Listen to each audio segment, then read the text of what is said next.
Welcome to Split Your Head, the podcast. I'm your host, Bob, and today's special guest is California based filmmaker Stephen Grischuk.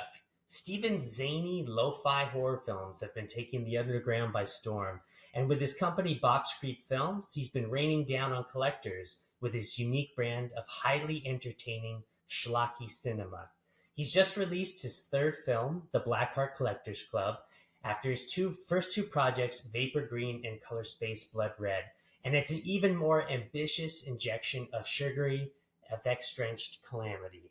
So, without further ado, thank you so much, Stephen, for coming on. Full disclosure, we debated if we should keep this a secret or not, but this is the second attempt at an interview as Stephen came on almost a month ago and we had a million technical difficulties, which I'm sure you know all about because you are a DIY underground filmmaker who's run into a million of them. Okay, we had to switch to a different program. I'm holding Steven's magical films here that he's released, all from Box Creep Films. Now, this will be the third time. Oh, you've got them too. Nice, nice, nice. Well, they're my movies. I would hope that I have a copy of them. I'm glad you kept them. Okay, so Box Creep Films. We were talking about that before we cut out. You got the idea for the name from your imagination. Pretty much. I was trying to think of names that were outside of the box, and what better way to do that than by having like an open box logo? And I wanted the name to allude to me creating horror films, and I figured something coming out of a box, like a creep, maybe some kind of creepy thing would come out of a box, and I'm like, why not creep? Nobody really knows what a box creep is. So it's kind of this weird name. It could be pretty much anything your imagination comes up with. Right. And it makes me think of the Boglins, which you aren't familiar with. The toy, the Boglins, I believe that's what they're called. They're like little goblins that come in like either a box that's made to look like a crate or a cage or something. I'll put up a picture for people can see. But the Box Creep logo then, did you make that? Yeah, my brother did. My brother is good with like Photoshop and those kind of things. And I was like, "Can you make me a logo? I just want a simple box." And he's like, "Yeah, totally." Done. One and done. And you got like little stickers of it and everything. Oh yeah, yeah. I got stickers. I throw it on pretty much every video project I do, and I'm Mm-hmm. always like skating around town, slapping stickers on signs and all sorts of stuff. So the Box Creek Films infection has spread all through my town. That's awesome. Do you have like a following in California? Small. I'm kind of known around town in like local music scenes a little bit. I'm just friends with a bunch of musicians. We're all heavy metal musicians, and um, I'm really known in my town for building a haunted house every year on Halloween. So I get like 1,000 people at my house every year, and everybody comes to Steven's house to come see what's going on, and um, so people associate me with scary things and they go, "Oh, you make movies?" Or when I go to local shows and things, all my musician friends go, "Hey, aren't you that movie guy?" And so I Or have a small following, just locally. oh, aren't you that guy that made someone shit their pants when they went through the haunted house? That was me. I'm responsible for that one. Yeah, what it was a little kid or something? No, this guy was probably 35, 40. Damn. Yeah, we did a good job. We got him pretty good, and he walked out holding it in his pants with his hands like on his own butt, and just walked down the street like waddling. I mean, props to the guy for holding it in, so I didn't have to clean it up. Right. But did he say like, "Excuse me, I've got poo in my pants"? Like what? How did you know? Or you just could totally tell? Oh, well, just the way he was. I've never seen anybody walk like that before. Just the way he was, just the way he was holding his pants and waddling down the street, uh, just gave it away 100%. That's the first time that's happened though, eh? Yeah, I've never seen that before. That happened a couple Halloweens ago. But every Okay. year we always have a couple people who usually wet themselves or at least yell that they did or or walk out with like a little stain on their pants or something. We always scare somebody real good. Oh my God. Wow. You're so good at scaring people, you induce bodily fluids. I don't know if that's a compliment, but sure. Well, it makes me think of like something Roger Corman would have strived to do back in the day, you know? So I feel like it's very much in line with the type of films that you make of having this like strong spirit of like the schlock, you know, like titillating people with crazy effects, you know, like providing like a fun house experience for people with your films, you know? So is Roger Corman maybe someone that has had a big influence on you? Totally. Yeah. I love all these really out there guys who were doing low budget stuff. John Waters, your Roger Cormans, your Lloyd Kaufmans. I love all those kind of guys. Even your Ray Harryhausen stop motion guy. Oh, Man. love Ray Harryhausen. Yeah, you can't beat him with a stick. I mean, he's awesome. I think he's dead. I think you could. Yeah, he wouldn't put up much of a fight, actually. I just had an image of that. I was like, oh, that's bad. Me But standing over Ray Harryhausen's casket with a big stick. wake up.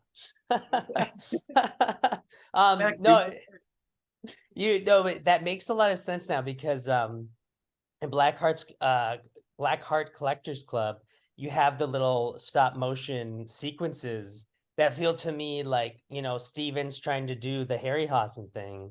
Absolutely, yeah. I'm a huge Harryhausen fan, and I actually brought the Borks with me here today so you can see them. Oh, okay.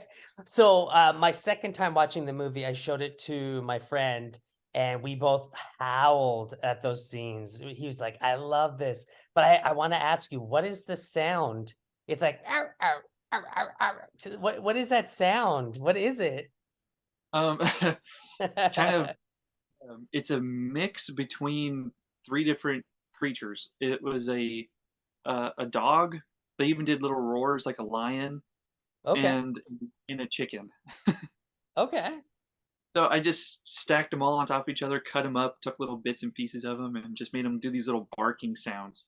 Oh, okay. Because it's so bizarre. It's like it sounds like mechanical creatures like kind of like I don't even know how to describe it, like they need to be oiled up or something. You know what? That works too. But these are them totally. They're just wireframe puppets, so they're all stop motion, so you can bend them and they'll stay in position. And Oh, they're wow, all okay. So yeah, they're you super made those? totally. Yep. Oh, They're um sweet. they're all latex, cotton, and um yeah, latex paint and all that good stuff. Just a bunch of wire I bought from the store. Oh, okay. So you make all your own effects then? I do all the effects, I do all the music, I do all the storyboarding, all the script writing, all the editing. Um, I do it all You pretty do much. it all. Wow, okay. So But when like you do a movie for no money at all, you got to wear a lot of hats just out of right. necessity. Yeah, yeah. You do the website, you do the social media, you do the Yeah, haunted I do. house that makes people shit their pants. I'm just gonna That- keep going back to that because that's an amazing anecdote. oh, it's great. It's super great. Yeah, the haunted house stories go on and on. This last year, we scared a group of kids so bad they ran out of the haunted house with a prop and just Oh, dragged to the street. And I'm like, no, no, no, come back! And they're screaming their heads off. And I'm trying to set it up and kind of bottlenecked wow. the line. I had an actor in there in costume, and he's like, Yeah. I can't actually fix it because he's in a different position. Damn. Have you ever thought about making a movie in a haunted house then? Since it's like such a huge part of your life? I've thought about it, and currently I'm about to be starting on like kind of a top secret project I can't say a lot about, but I am repurposing a lot of the uh, props and things I have for the haunted house to kind of repurpose into a set for something else. Okay. Okay. So you can't say anything about the film. Can you Uh, tell? I'm gonna try yeah, to poke you for yeah, something. poke away, but I can't say too much. I will say it's not a film. I will say Oh, it's not a film uh, typically, but it is something that will be released sometime next year, hopefully. I can't and say a lot about it. it's stop motion animation. No, no, no. It's all live action, um, at least as of now. Um, It's a music video? no, no, I can't tell you exactly what it is, but you're still wrong.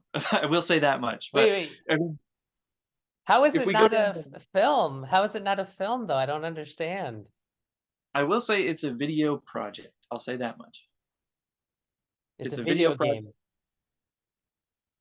Well, funny enough, it's not actually that, but I do have a small series of video games that are kind of in the works. Okay. That's Hmm. supposed to be top secret too, but I like you, Bob, so I'll fill you in Yes. on that. Well, thank you, Stephen. I appreciate that. Top secret info. So is that going to be under the Box Creep Films banner? Like, is it like something you're putting out through Box Creep? Yeah, it's 50% Box Creek Films and 50% another production company, but I'm not going to mention who that is or what we're doing and stuff like that because we Yeah. may finalize the project this year and we may not release it immediately. We might sit on it for a while. So don't expect this to come out anytime soon. Okay. You need to figure out all the licensing and everything. Exactly. Yeah. I don't know. I'm just pulling that out of my ass. I mean, you're not completely wrong. You're not completely Oh, wrong. So, okay. yeah, we're not exactly sure how we want to release it or when we want to release it and stuff like Mm, that. We got a lot of kinks we need to work out. We still need to shoot it first. Keep bear in mind, we still need to shoot it first. But right. building the set pretty much as we speak. Oh, wow. It sounds then like, because I've watched the three films. I haven't seen the first two shorts that you made, but with every film, you can really feel a distinct jump, in terms of like production value, ambition, and everything. And so from what I'm hearing from you, it's like you're still like going up and up and up, with all your projects and everything. So I'm just wondering, like, from putting out Black Heart Collectors Club, like, was the reception better than all the previous films? I think for the most part, this seems to be everyone's favorite film, Okay. which, which is really good to know because I did a lot of different things for this and worked really pretty hard on this project. But I've worked hard on all of my projects. But it's nice to see that my progression as a filmmaker is being received well by the general population and friends and family and stuff like that. It's really good to see that I am growing when I hear people say things like, "This is more ambitious. This is so complicated. This is so engaging." When I hear things Mm, like that, I go, okay, this is coming across to an audience because in my head, of course, the stories I create make sense, but I don't know if I have enough artistic merit to kind of express those thoughts, things to an audience, and I'm glad it's all translating pretty well. yeah, definitely. I mean, I would agree it's my favorite of the three. And it does feel like, as I keep saying, like the most ambitious, but it's also got maybe the most intense effects, and I think your effects work is like one of the highlights of your films because there's just so much like genuine joy to them, like even if they do look like low budget at times, they always feel like you're breaking through some sort of ceiling. Thanks. It's probably because I have no idea what I'm doing. But you're faking it till you make it? Oh, we do a lot of faking it, trust me. Well, I'm glad, except for you didn't fake the fire stunt. No, that was 100% real fire, and I actually had people tell me they thought it was CG fire, and I'm like, "Why in the right mind would you ever think that was CG fire? I couldn't do Yeah, fire," but it was 100% legitimate fire. that's so weird because to me it looks like unmistakably real. Like it's so clearly fire. So if it was CG, then it would show that you are just like incredible at CG. Do you know what I mean? Right, which I'm clearly not. I mean, I would never. But that's something to tackle down the road, right? I mean, if you are getting into video games and stuff, I could see you starting to like, finicky, what's the word? Fickle, finicky, Fiddle. That's the word I want. Fiddle around with CG. Get your hands all dirty with computer graphics. I'm not. I like computer graphics just fine, but I'm definitely more of a practical kind of guy, like so many of us are, Yeah, especially when it comes to things like blood and monsters. Like you want to see the rubber and you want to see the silicone, and you want to see all that stuff, the wet stuff hitting the wall. So yeah. as far as digital stuff goes, I'm really not that proficient in a lot of it. I'm really not that tech savvy either, as you can tell by how many times we've tried to figure out this damn interview. Um, I but should as far release as some. I should release all the attempts as like bonus footage. oh, don't do that to your audience. It's such a Just headache. me going, and then you being like, "You're black." That was so Actually, fun. that'd actually be really hilarious. You're more than welcome to do that. I think that'd be super funny. Well, it was just funny because for like a split second, I didn't really know what you meant. I just said this whole spiel, and then you just are like, "Bob, you're black." I'm like, what? Yeah, it was terrible. We've had a hell of a time getting this off the ground, but it's good that I'm Yeah. finally on your head. Yeah, I mean, I hope that this one is stays intact. We'll have to see how it all works out in the final portion. The fire stunt. Tell us more. Tell us the Yeah, whole process. Give us some insider info. what's funny is everybody wants to talk about the fire stunt, and I understand why. I like talking about the fire stunt, but I think people who haven't seen the movie misconstrued that as being like the climax of the film, which it isn't. It's just a scene in the movie. But Mm. but I did have a blast doing that, and it was totally real fire. Like we burned holes in 4 jackets or something all the way through, so we had to toss them and get new costumes and do it again. And I was all in all on fire about 10 times. Wow. That's amazing. You In the should get first set, we shot maybe 5 times, and then we did another 5 burns on a separate day. So on the DVD, when you see the bonus content of all the burns, that was the mm. first day. None of those burns actually made it to the screen in the film. That was Okay. were all just test burns to make sure that everyone who was involved was all kosher with what was going on. Oh, right. Yeah. Because in our previous interview, you mentioned that you wanted to make sure that like all your friends that were helping out, all the crew and everything, would be like mentally okay with that because it's possible that could be like a very traumatic thing, to see you Yeah, on fire. I didn't want people to see me on fire and then freak out, and I didn't want to have something go wrong and then have them panic and not be able to do anything about it. Yeah. Yeah. Which is interesting because your films are so lighthearted.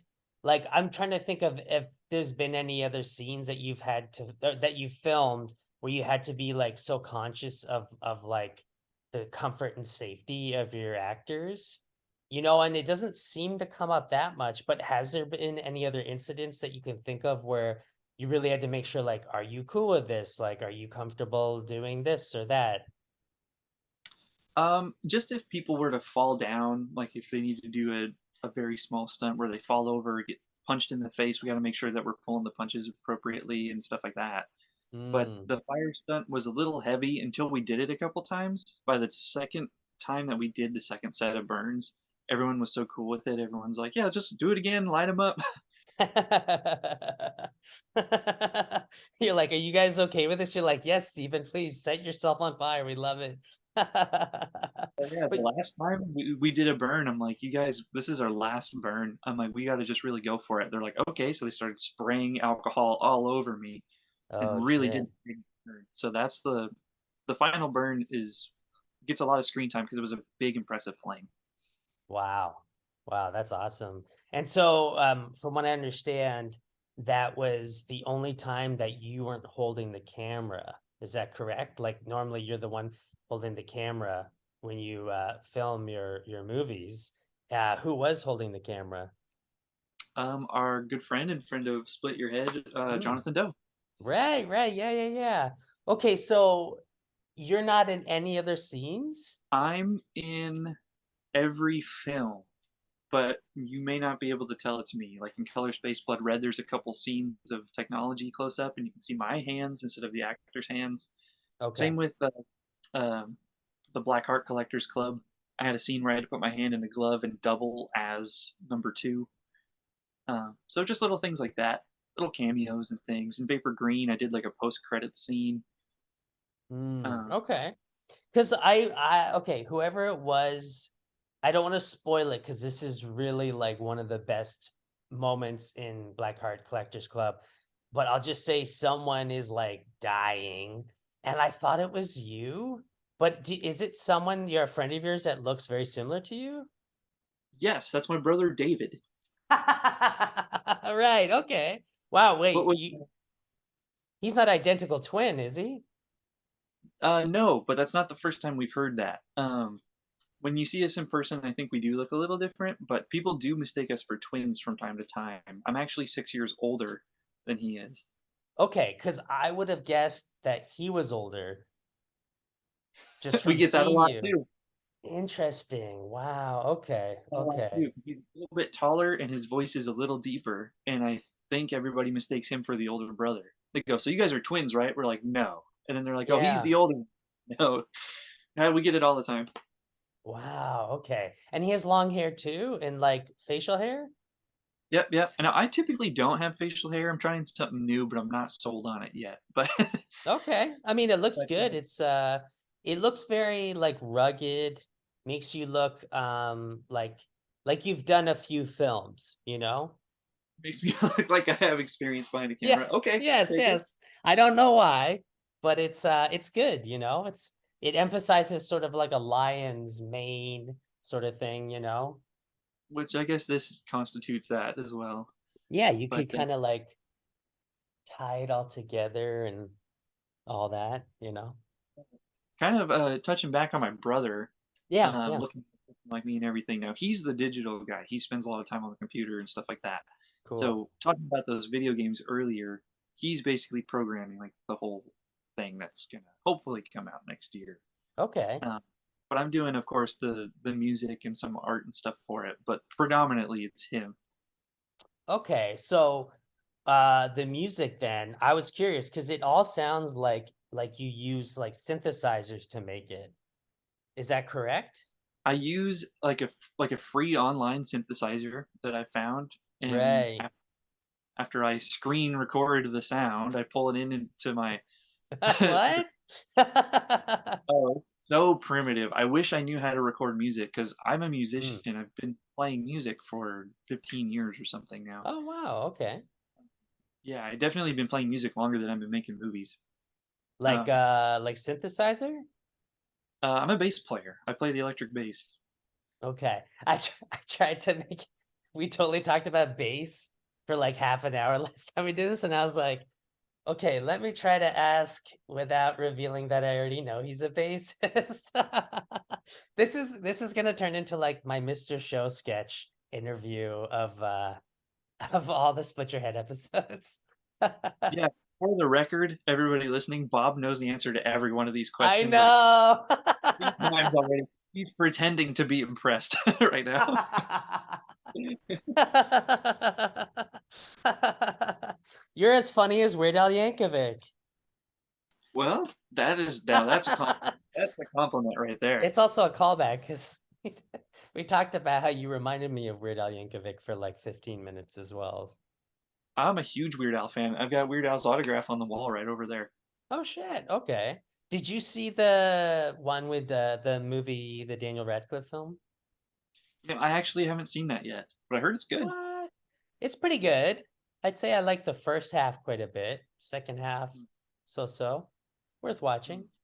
But enough Yeah, about that movie, you know. We got to talk about your movies and your bass playing. So you use your bass to construct the scores for these films, which I was under the impression that it was all synthesizer until you originally told me that you do some sort of wizardry of picking out some notes and looping them and oh making yeah, them. it's really obnoxious. What I end up doing is I get a good sound out of my bass. I find a way to record a singular note, and I come up with the melody when I'm actually physically playing the instrument. And I go, okay, this would really fit this particular scene well, or oh, I should craft a scene around this kind of sound. And I take that melody and I go over to my video program where I do my editing on, Mm. and I basically have audio tools as well, so I can pitch that one note that I got clear and recorded nice and concise, or I use a synthesizer sound with the same thing, and I just emulate that melody. So I'll pitch up and pitch down these little snippets of that note until I get the desired sound, and it usually comes out sounding a little bit more mechanical, a little more synthesizery, but it does create melodies, and then I can put texture pads underneath it and stuff and make it sound bigger and stuff like that. So it's Wow. very primitive, kind of archaic. It's a pain in the ass. Takes forever. I mean, it does sound very archaic. I would say convoluted, because it's like you're adding in all these extra steps where I'm sure there's a way to do it with just like one program or something. But I think that that speaks to your commitment and passion. It's like you don't know the clear, most direct way, but you want to make that happen. And so you charge ahead. I've got to make this happen. I've got to make this score, and you will stop at nothing to do that. And I think that that speaks measures, or it says a lot. Volume. That's great. Speaks volumes. Yes. What am I trying? I don't even know what I'm trying to say. I tried to do this like it was my first time. Oh, definitely not your first interview. It's like your sixth interview with me. So Yeah.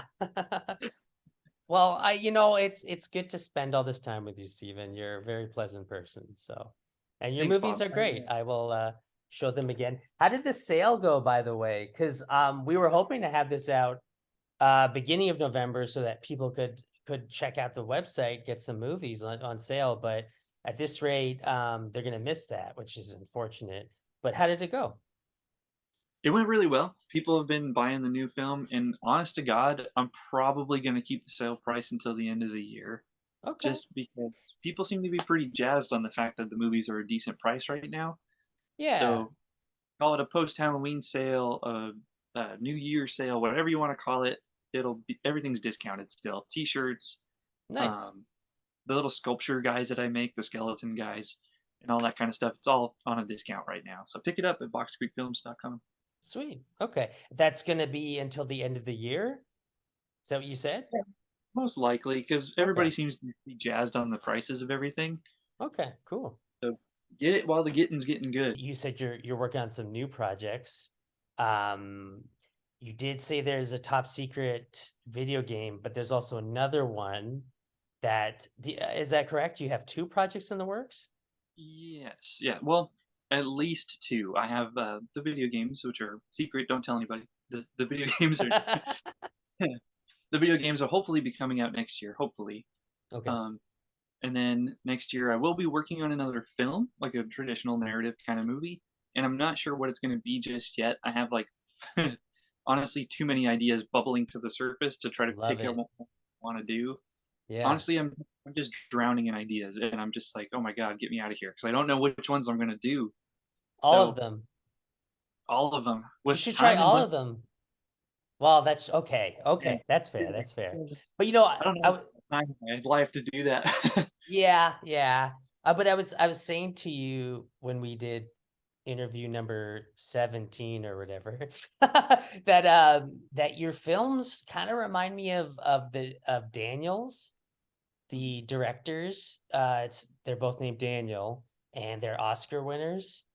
You said you didn't had never heard of them or you weren't Nope. familiar with them. Yeah. Yeah, if you get a chance, like watch Everything Everywhere All at Once because it feels like a film where they stuffed every idea that they've ever had in their entire life. Like Wow. Okay. like even to the point where why is there a raccoon like flying on there's like a raccoon riding somebody at one point. For it's just like no Awesome. reason. Yeah, it's so crazy. So Sounds what's that? sounds great. More raccoons in movies. Raccoons are sick. Yeah. Are they your favorite animal? Ah, gosh, I don't know if I have a favorite animal. I just like animals. They're like real life monsters, you know. Right, right. But you're not vegan though. No, I love animals. They're delicious, you know. Give him a kiss and take a bite. Yeah. You could. I remember last time we spoke, you were about to get curry was Jonathan Doe. That was Yep, extremely spicy. yep, yep. We always go out for spicy food. We go out for food in general. We hang out all the time. He's one of my best friends, and which was such a benefit to me to have him help film the Black Heart Collectors Club, living so close and being proficient behind a camera as a great filmmaker himself. I Yeah. had a lot of faith in him. I'm like, he's gonna get the shots that I need. He speaks the same lingo. You know what I mean? Yeah, yeah. Well, you've returned the favor for him too, right? Like you've filmed some stuff for some of his projects. Yes. I saw a rough cut of his new documentary, The Art of Self Harm, and I helped Mm. him film some what I thought was going to be bonus content for that. But he told me since that he's incorporated the footage that I got into the actual documentary itself. So I guess you could say cinematographer. Oh, Nice. I think I know the scene that you're talking about. I don't know if I should go into detail if it's spoiling it, but I will say it was the most scientific scene. Am I on the money there or? yep, yep. You're in Yeah, the right okay. vein. Yeah. Okay, yeah, yeah. That was actually a really cool scene. I'm glad that was added in and wasn't just part of the bonus content because it sort of grounded the film a bit, like reminded you that you're watching a documentary, that there is an objective or not objective, but like an eye in on everything as opposed to them creating their own world, which you can kind of get that feeling at times because it's really just like them and that's it the whole time. Did you get to meet the white gardenia? No, no, I wasn't on location. John went and filmed basically the whole thing by himself, and then I filmed that segment here locally. Oh, right. Yeah, that makes sense. Yeah. Yeah. And you've also filmed some other work of his too that hasn't been released yet. Yeah, he did a couple shorts this last year, and I Hmm. helped him do effects for one of them. I'm not sure on which release it's coming out or how top secret he is about this kind of stuff, Sure, but I sure. did do my best effects work ever on one of his shorts. What? And Okay. it's really simple. It's very simple effects makeup, but it's very much convincing. Wow. Okay. I'm stoked to check that out. I have an inkling of what it might be. Like it might be something popping up in amidst other shorts.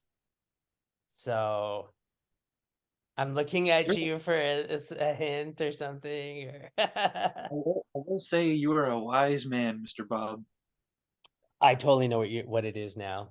But it is really interesting to me that you guys work together. You're great friends because as I said before, like you both have it's like almost completely different styles, Um like with his work being so like extreme and serious and part of the extreme horror community. But your work is like way more like fun, schlocky, lighthearted. It puts you in more of a good mood and a good headspace, I'd say.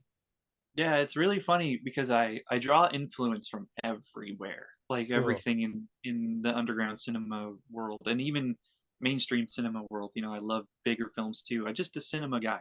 People just like movies, and I'm one of those people. So finding John living close to me, I mean, he's the exact same way. The content Mm, that he has desire to make, I have zero drive to make that kind of content. I have like you're probably not going to see any fetish films come out of Box Creek Films. It's just not going to happen. Um, yeah. I just don't have the desire to want to make that form of content. But if Hmm. Johnny helped doing effects work or moving equipment or whatever, like I can totally do that. Help him achieve his little, not even little. He makes things on pretty big scale now, so Yeah, totally. he really does. Um, so if he needs help with stuff, I'm more than willing to help. Um, Yeah. It seems like a good learning experience too. And I'm always interested in, I guess, sort of yeah, how do you execute this really disturbing content? Like how do you talk to the actors? How do you like make sure everyone's comfortable, stuff like that. Which I mean, as we were saying earlier, like it doesn't really come up in your films. Although I will say with Blackheart that there was a couple scenes that were like the most disturbing you've ever gone. Did you have to kind of talk to the actors about that? I mean, it was your brother's involved with one of them, so were you like, oh no, he's gonna think I'm a creep or something, or did that come up at all? No, I think everybody just knows I'm a creep already. Oh, you're the oh right, yeah, you're the box creep. Yeah, I'm the box creep guy. Yeah. Yeah, you know what's funny is, in my second film that I ever made, it's on YouTube for free, anybody can watch it, but it's not a great movie by any stretch, but, El Pollo Es Loco 2: Revenge of the Deviled Egg, I did Mm, a there was a bit of an offensive scene in there, and I didn't even realize how offensive it was until at the premiere, some people got really upset with me, but it was a comical scene, I felt, but, okay. a guy ended up getting raped with a big mechanical drill. Oh wow, okay.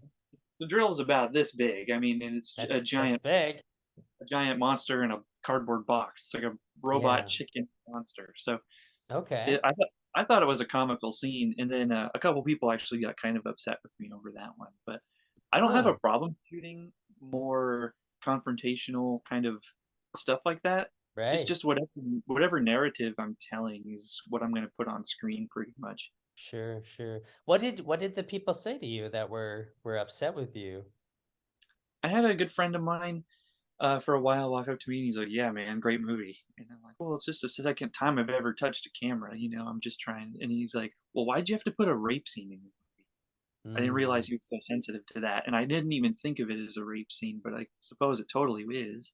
yeah. Uh, Yeah. but I think it's more for comedic effect.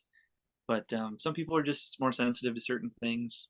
I will say the fact that it's a guy being assaulted like that to me makes it easier to take, you know? It's always different when it's like you as a man making, your second film and you've got a woman being assaulted like that. Like I think people might get a bit more of a like, okay, why did he do that, you know?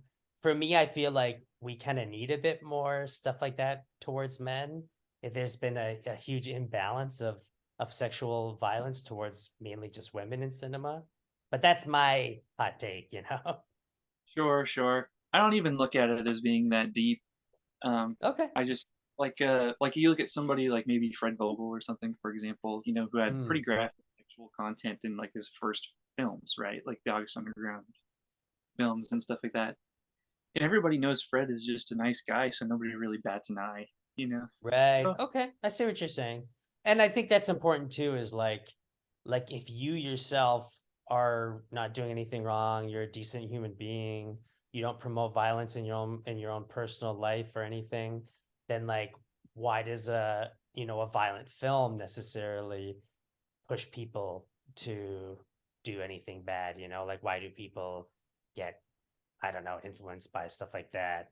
But it's like the age old debate, really, right? So, and yeah, they do it nowadays with video games and kids playing Call of Duty.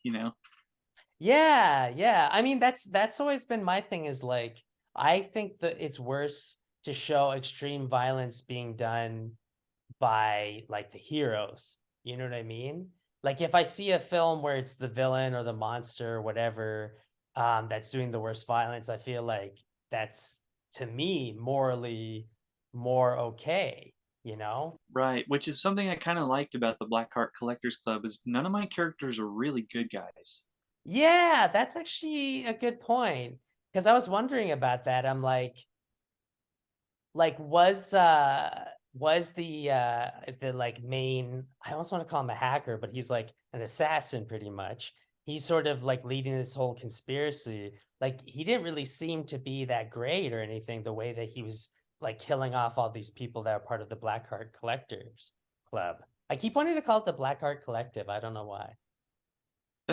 But I like that you mentioned that and you called him a hacker because I did kind of make him modeled after a general like slasher kind of character. So I did want him to come across kind of like a hack and slash kind of guy would be. So I like that you use that word. Oh, I meant hacker like like a internet hacker. Oh, because of his mechanical.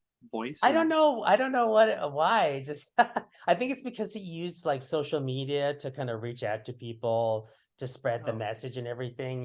He's very like tech savvy and stuff. I see. I thought you were talking about number 2, the guy who was lit on fire. He was modeled Oh after us. no, no, no, no. Sorry, I meant the main Right. guy leading the I guess sort of like Jason the Altman's character. rebellion. He seemed like a hacker, but he's not. Right, right. Jason Altman's character, yeah. He's like the social media influencer guy. Hmm. Was he like, did anyone inspire you to make that character or any situation? There to pin down where the influence from this movie came from, Hmm. there were just so many little things that came together. I can't really say like, "Yep, this is where that idea came from," or "This is where that idea came from." Um, Mm. I just sometimes I stay up at night just being bombarded with ideas. I just can't turn the brain off, you know? Oh, wow. So I just, call it ADD or whatever, I don't really care, but it just keeps Yeah. me up, so I'm just constantly bombarded with ideas and images and songs and things just pop up in my head, and it's kind of been my curse, but it's a nice curse to have because I get to make Yeah. cool stuff. Yeah, true, true. Yeah, yeah. I think for me anyways, it did feel like there was some sort of like political undercurrent to the film though. But from talking to you, you generally make it seem like politics don't really enter into your art whatsoever. Pretty much, I wanted to make a movie that's centered around, like, corrupt, politicians and things like that, but not Okay. necessarily tell a political story. So I Sure, think sure. if anybody really pulls any kind of real like, "Oh, well, this is, uh, discussing this topic or that topic," I think Hmm. that's kind of all on the viewer. I didn't interject an ounce of real politics into it. Interesting. Okay. So, or in a way, it's almost like the film is political, but it's not, like it's not stuck to any relevant political situation that we're dealing with, or that's happened historically. But it is in a way about politics, just not fixed to like any real world politics that True. yeah, which is interesting. I mean, I was saying this to you how there is like a strong current of science fiction in your films, and I think that would be very much true with how like this film incorporates like this almost like dystopian political climate, mixed with, the supernatural, the monsters and everything. Like that to me does feel like a science fiction kind of story, like. So is that something like you've had it in the past three films? Like, are you always going to be kind of dipping your toes into sci-fi? I guess I'm not honestly really that big of a sci-fi fan. It's just these 3 particular stories kind of it just kind of sci-fi almost lets me how do I put this? This is kind of a convoluted thought. Go But, for it.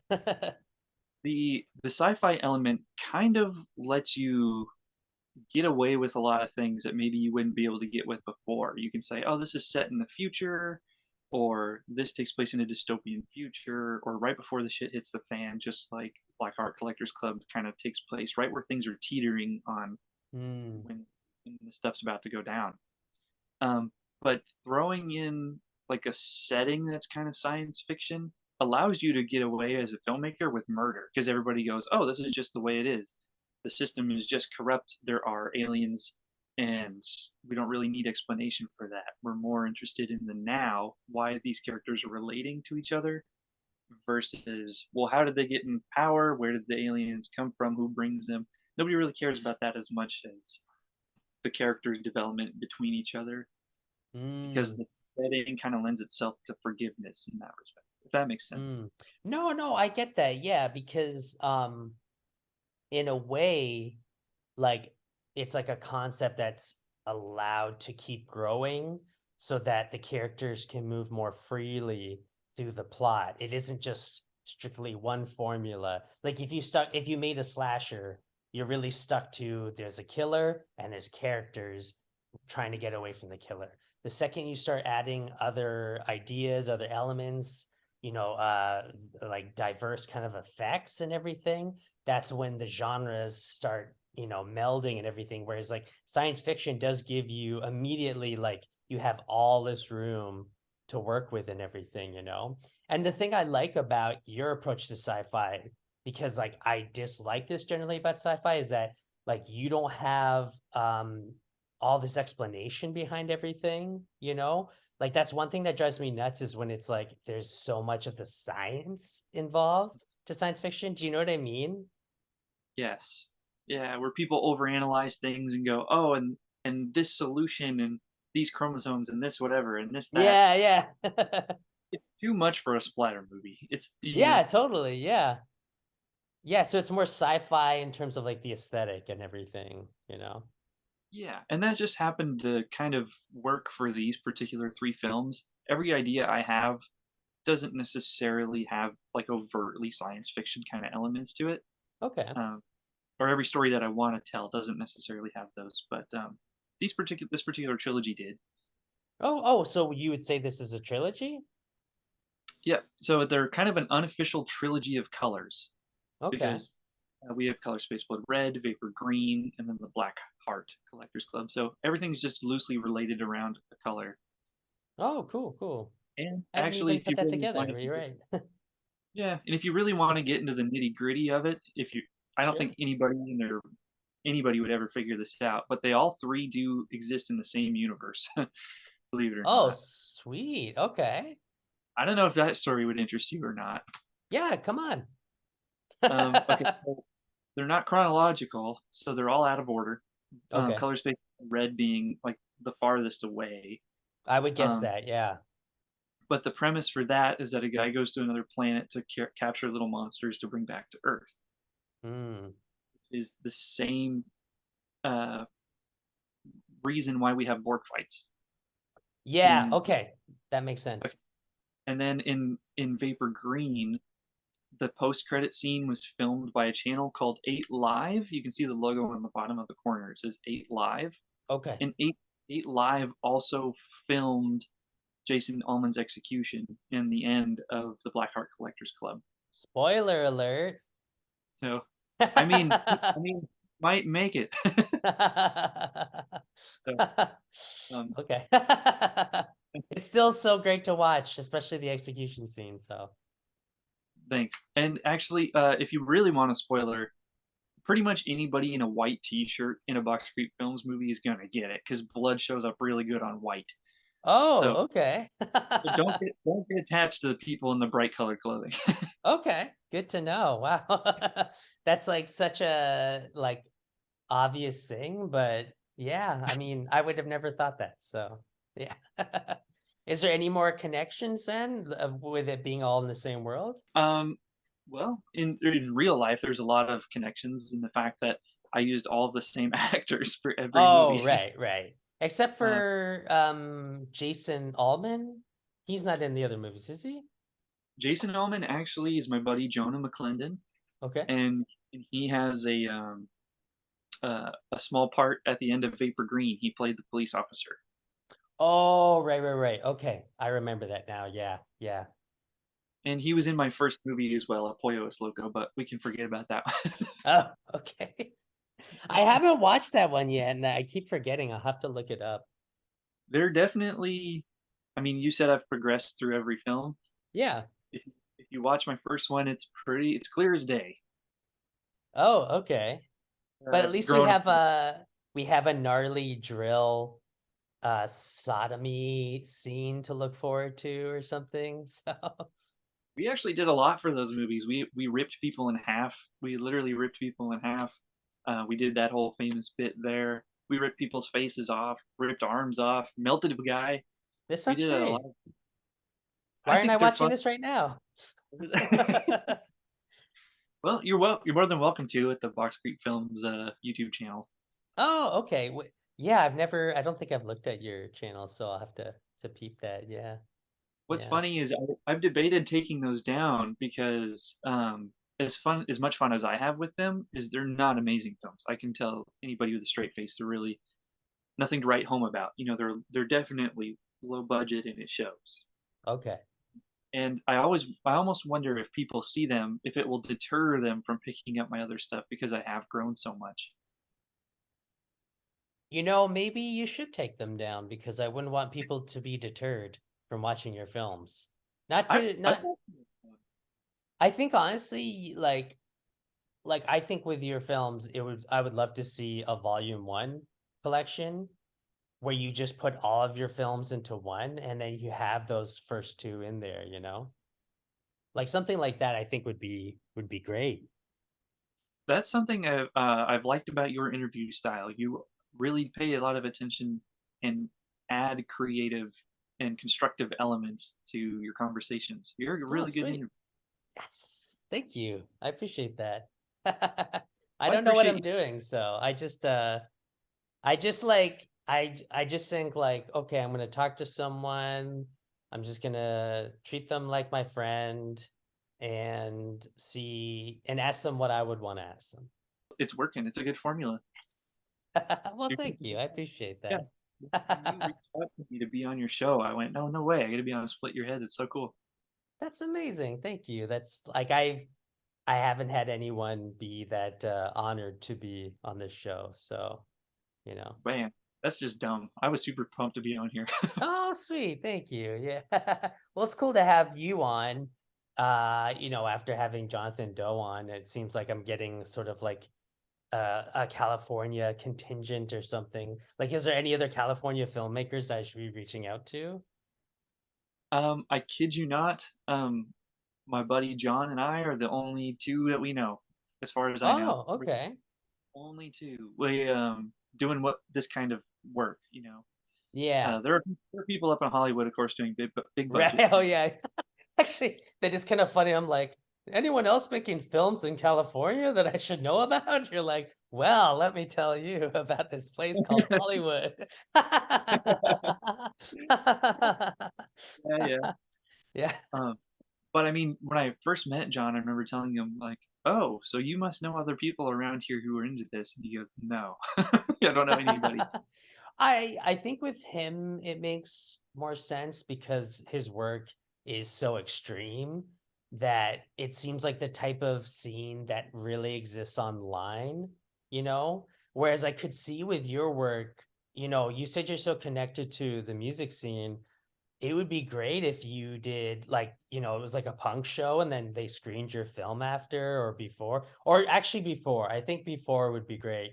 Like that's always been a big dream of mine is to do like screenings and concerts together. I think that's like such a untapped opportunity there. Oh, there have been talks with a lot of my friends and things. So hopefully a big event goes on in the future where we're talking about that kind of stuff currently. So you're on Oh, to that's something again. awesome. Sweet.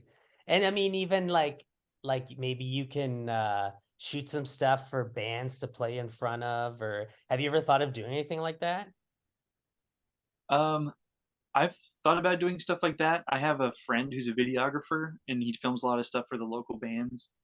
Um, I've definitely thought about doing like mockumentary kind of things with the bands, with including a lot of horror elements and doing all sorts of fun stuff. Cool, But nothing cool. set in stone yet. But a real event we were kind of talking about doing. That's awesome. Sweet. Well, you did shoot a music video that was on the Blackheart Collectors Club bonus extra, right? What? I can't the band's name is Yeah, they're called Hoodoo a Kill. They're from Arizona. Who Do a Kill, right, right, right. Okay. Yeah, yeah, yeah. That was a great Really video. fantastic. Yeah, thanks. I can't take credit for actually making the video. My friend Oh, Nino, who shoots all the videography stuff for the bands, him and David Wilburn, um, they've been actors in my films and things like that.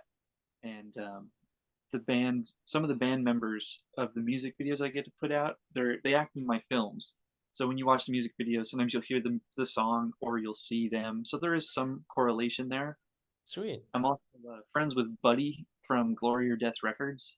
He's a local guy too, and he puts Hmm. out some of my favorite bands. So with all these releases, I get to put out a music video for one of my favorite groups. That's awesome. We have a really cool deal and a back and forth going on. We're really pretty tight like that, so that's cool. Yeah, no, I really like that, like I like when film and music can be kind of like symbiotic like that, like you guys are forming this scene that's just like music and film, it's like all these different mediums, like do you guys have like, I don't know, do you got to get like a fashion designer involved and like someone who does like comics or something, or you know what I mean? Just like a bit of everybody coming together to make projects. Well, that's why I wanted to talk to my brother about doing the video game thing because I'm going, we can Right. expand. We're basically, I love anything that kind of creates a universe around it. Like if you listen to a band and you can just see the world that they're singing about or whatever it is, painting a Yeah. picture with, and you go, wow, I can really see myself sitting in this universe. You know, Yeah. that's why I like bands like Primus or Ween. Like I like that kind of stuff a lot, as Mm. well as well as a lot of death metal stuff. They just really encapsulate dark imagery and stuff like that. No, you're right, because that makes me think of like Cannibal Corpse, how like all their album covers, their lyrics, everything, it's like very much like building a world that is completely fictional. The other artist that made me think of is, do you know Daniel Johnston? Mm-mm. Oh, really? You should look him up. There's a really good documentary on him called The Devil and Daniel Johnson. And he was like kind of like an outsider, I guess you'd say like folk or pop artist. And he was like manic depressive. And so he would draw all these comics and he'd write all these songs and record them on his own. And between like the imagery of the like the comics and like the songs and the lyrics and everything, there's all these like recurring symbols and stuff. Like he always drew like little eyeballs and everything. Yeah, definitely look him up. Like look up that documentary. It's, I think, maybe my favorite documentary of all time, or one of them. Dang, those are high marks. It sounds awesome. Yeah, yeah, please check it out. You'll love it. Yeah.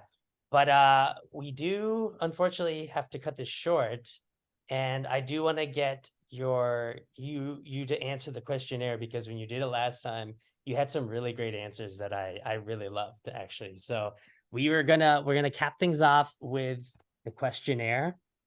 Okay. Okay. So, tea or coffee? I'm like strictly a water drinker. Okay. So if I can get like a tea bag and like slap it across the top of the water, I'll do that. So I'll go with Okay. tea. Tea? Okay. Sounds good. Okay, so choose one film for the rest of your life.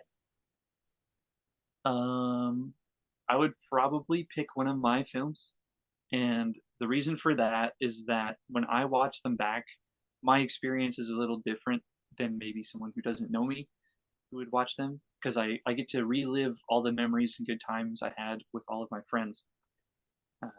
Because everybody involved with the project, I'm not going to work with you if you're not my friend, pretty much. So if you're not coming over on the weekends and eating pizza with me, you're probably not going to be in one of my.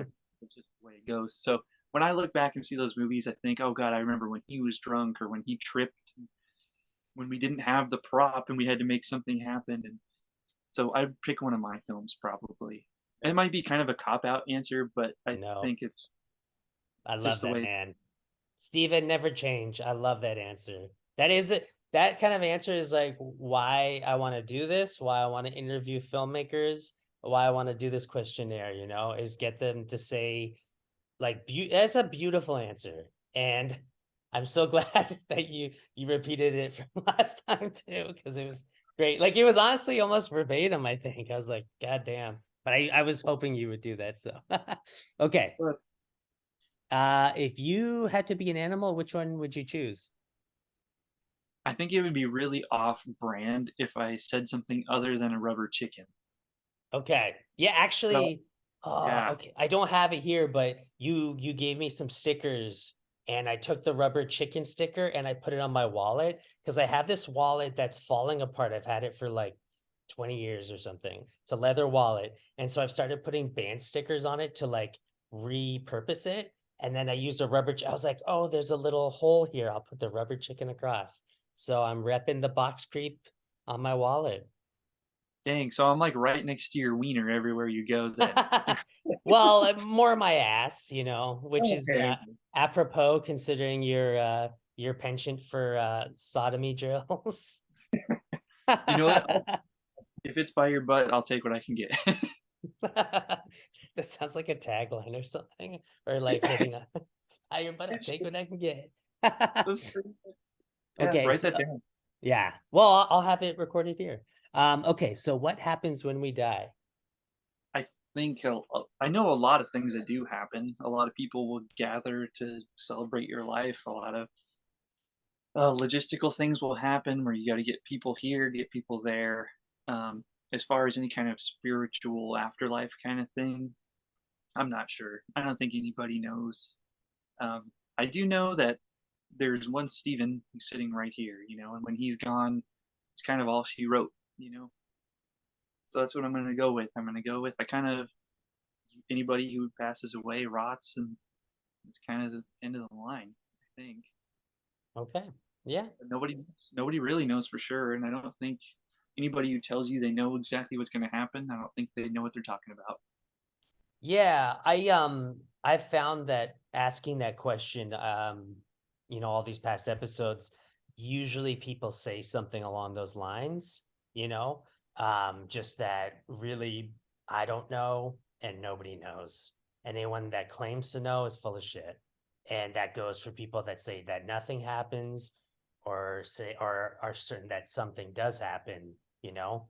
But ultimately people are more keen on letting people have the freedom to believe that there is something that happens. So, you know, if that helps you get by, then do it. Yeah, yeah. I mean, I think anybody's answer to that question is just as valid as the next, honestly, too. Yeah, totally, totally. I mean, I've thought about it like if it was turned on me, what would I say? And it's hard not to just say like nothing. Like the screen goes black, and then that's it. Mhm. But I think that people tend to not view that as a very hopeful thing, where I try to look at it as like the absence of everything. It's not even that it is hopeless. You don't feel anything, so there's nothing to be felt, which means you don't feel any pain. You know what I mean? That's that. But Right. it's so impossible to wrap your head around that? I personally had a near death experience when I was probably 19 or 20, Oh, and wow. I was drowning, and I can pretty much accepted death. I told one of my best friends that I was dead, and Oh tell my everybody I love God. them, that kind of stuff. It was kind of a Yeah. dark story I can go down, but uh, um, I didn't see anything. I was blacked out under the water, didn't see a thing. Yeah. Was happy when I finally got to shore because Yeah. the life. Yeah. Yeah, Wow. lifeguards etiquette and everything. It was a close call, but as far as personal experience, I don't remember seeing anything. Okay. Well, thank you for sharing that. Yeah, I'll tell anybody that story. I don't have a fear of the ocean or anything. I still love the beach, but Yeah, well, that's good. Yeah. Okay, we'll get to the last question, and then we've got 2.5 minutes here. So, song title that best describes your life. that's a really tough one. I feel like I had a semi decent good answer last time. I'm gonna blow it super hard this time because I got nothing. A Well, song. Everybody, you said it was a every dwarf song. a dwarves song. Oh yeah, yeah. I will deny. That's a pretty good one. That's what it Yeah, I think was. that's what it was. Yeah. Will deny because it's all about just throwing when people say like, oh, you can't do this or this can't be done or can't be accomplished. I think the way I live my life and the way I make my films is a testament to show people that what, things can be done. Nice. I think that's a pretty good one there. Yeah, I like that. I like the positivity to it, because I think we were saying last time that like there's something about punk rock, like as nihilistic as it seems, it's actually like teeming with positivity because it's just all about like do it yourself, get out there, do the thing, like push the limit, like overcome those obstacles, and people don't get enough of that. So that's something I love about that. Here's one I was listening to today. It was the Descendants. I'm not a loser. Oh, okay, nice. Yeah, I love the Descendants. Yeah. So I don't know, a lot of great punk stuff, a lot of great metal, but Mhm. for some reason, a lot of the metal I'm thinking of is like Sangusuga Bog's like Black Oh yeah. Market, Yeah. and it's like, no, that doesn't really quite work. Yeah, yeah. I'm actually gonna see them on the 2nd, so I'm excited. Oh, very cool. Have fun at the show. Yeah, yeah, they're opening for cattle decapitation and immolation, so Amazing show. yeah, I'm Great. stoked. Yeah. Is okay. So I think it's gonna end soon. Is there anything else you wanted to plug? Just visit boxcreekfilms.com. I want to thank everybody for the support for my projects and stuff. It's been really cool to see so many people welcome me with open arms. I've had a lot of good things happen to me this year. I've had a lot of bad things happen to me this year. Um, but all in all, life's been pretty good to me so far. That's awesome. That's a good Yeah, note to end it on. and if anybody wanted to tell me congratulations, I got engaged like last weekend. So tell me. Oh my God, congrats. That's so amazing. Thank Oh, okay. Well, now we are ending on like the best.